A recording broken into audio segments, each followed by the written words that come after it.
you're doing great, and I hope you're with your loved ones, your family, and so forth, especially in these stressful times. Well, I'm going to do a follow-up on the video that I did regarding Putin and Prigozhin when they met in Moscow. As you know, Prigozhin marched into Moscow and complained to Putin that he was being treated badly by Putin, that they had been bombed and about 30 people were killed from his forces from the bombing, and he was also upset that they weren't given needed ammunitions and other tools in order to win the war in the Ukraine.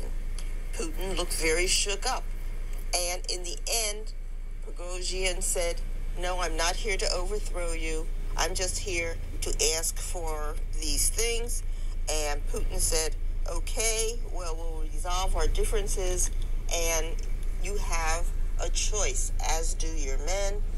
They can either go home or they can go to Belarus, where Prigozhin was told he was going to go, and or they could join the Russian army."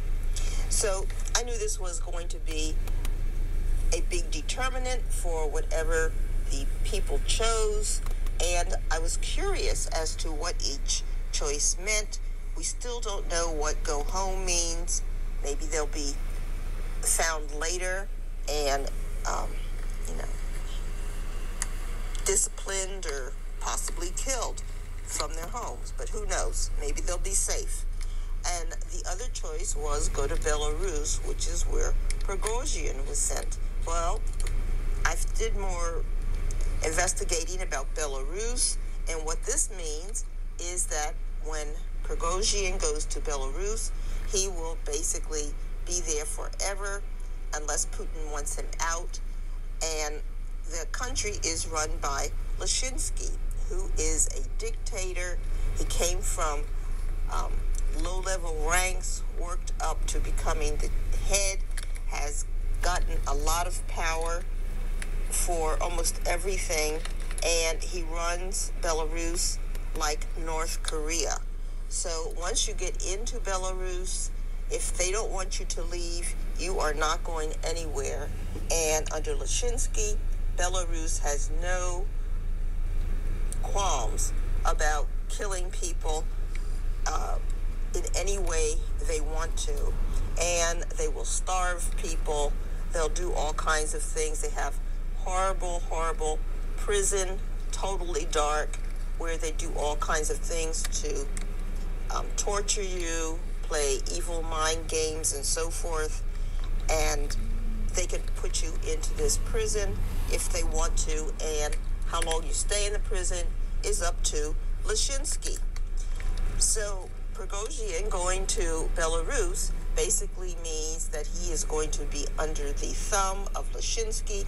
Lukashenko is like Putin, but I think Lukashenko is worse.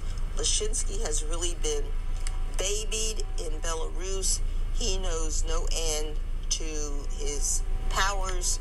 He has no problems telling the world what he's going to do.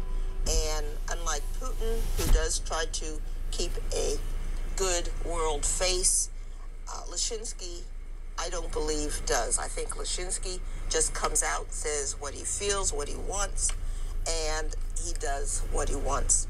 So sending Prigozhin to Belarus under Lukashenko means to me that Prigozhin could be killed almost immediately, or he could have a very hard life there, but he doesn't have to worry about trying to get out, because he's not getting out unless Lukashenko wants him to leave Belarus, or if Lukashenko agrees with Putin and Putin wants Prigozhin to get out of Belarus. And I think this is going to be true for any of the troops that tried to follow Prigozhin to Belarus. If they go and into Belarus and say they want to follow their commander, they are going to be under the same scrutiny. Now, they say Belarus looks nice, and Belarus also has tourists. I remember there was an article by one of the January 6th rioters who invaded the Capitol. He decided he didn't want to be punished in the United States, so he left the country, and he ended up in Belarus. He ended up writing that he thought Belarus was a wonderful place. He was very happy there, and so forth. And it's been presented that Belarus does put on a nice face for tourists. They like tourists. So if you go to Belarus, you're going to be very, very safe, because Lukashenko can do whatever he wants to any criminal. So the criminals are so scared in Belarus that they are powerless to do much of anything. And so tourists who go to Belarus do find that it is very safe and has a very nice appearance. But it is under total security, so that every place you go, there are hidden microphones, there are hidden cameras, there are people observing you. They might not be dressed up as military, but you will also see military, and the people who live in Belarus say the military is everywhere, so that people who go and think, well, nobody's watching me, I can do what I want. Actually, that's not true, because they are everywhere and they are listening everywhere. If you go into a hotel as a tourist, you can better believe there are microphones and cameras hidden around that hotel room.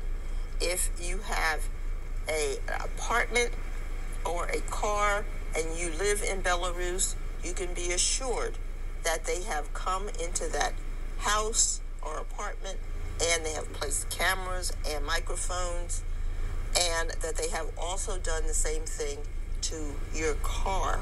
So it's very, very heavily monitored, and people do not oppose Lukashenko, because if you oppose Lukashenko in any way, you will probably end up in the prison or killed.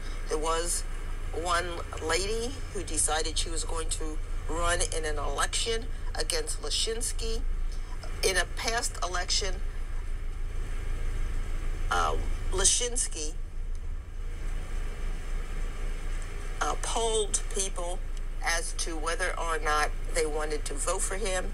The people who said they did not want to vote for Lukashenko were put into the prison, and they spent, a long time there.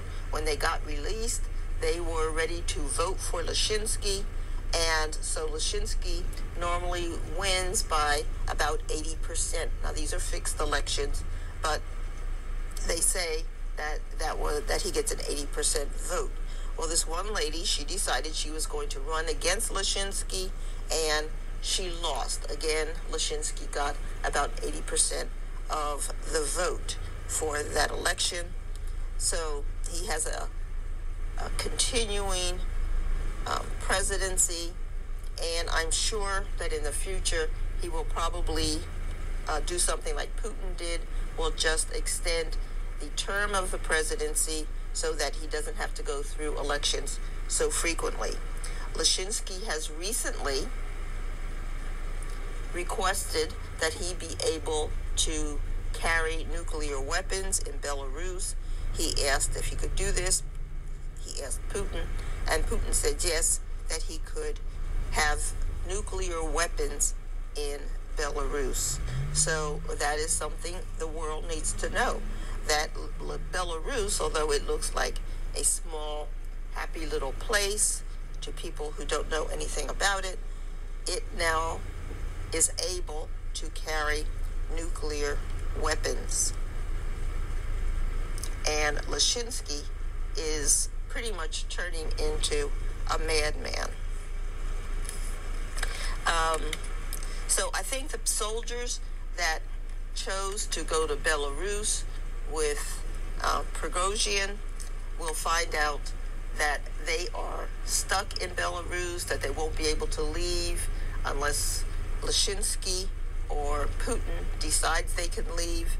They will probably all undergo some type of torture or imprisonment, and those who look like they really don't want to be under the ruling of Lukashenko or who have gripes against Putin may be at higher risk of being killed.